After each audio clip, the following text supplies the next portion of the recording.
तर भारतानं न्यूझीलंडवर मात केली आणि विजय साजरा करण्यासाठी सांगलीतील मिरजेमध्ये लक्ष्मी मार्केट परिसरात मोठ्या संख्येने तरुण एकवटले।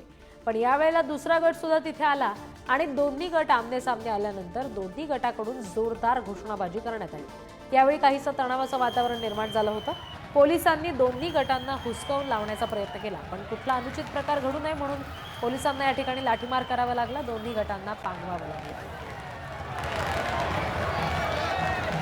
दृश्य सांगलीच्या मिरजेमधली भारताच्या विजयाचा जल्लोष करायला आलेले हे सगळे तरुण होते। पण इथे दोन गट एकमेकांना भिडले, जोरदार घोषणाबाजी झाली आणि मग हा सगळा तणाव शांत करण्यासाठी पोलिसांना बळाचा वापर करावा लागला।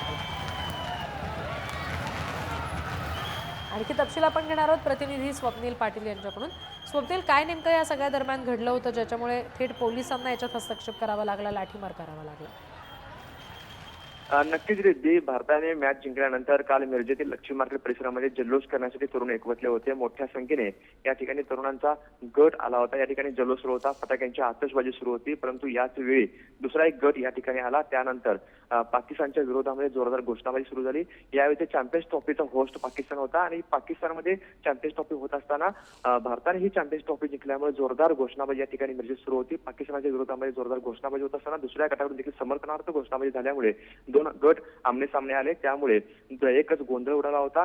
त्यामुळे पोलीस या ठिकाणी पाचारण करण्यात आलं। पोलिसांनी येऊन मध्यस्थी केली, दोन्ही गटांना घरी जाण्यास सांगितलं, परंतु रात्री उशिरापर्यंत दोन्ही गट आमने सामने होते। दोन्ही गटाकडून जोरदार घोषणाबाजी केली जात होती, त्यामुळे कोणताही अनुचित प्रकार घडू नये यासाठी पोलिसांनी लाठीमार करत दोन्ही गटाला या ठिकाणी हुसकावून लावलं। त्यामुळे दरम्यान रात्री उशिरापर्यंत दोन्ही गट मार्केटमध्ये एकत्रित जमले होते, त्यामुळे मिरजेमध्ये तणावाचे वातावरण निर्माण झाले होते। जी स्वप्नील, धन्यवाद दिलेल्या माहितीसाठी।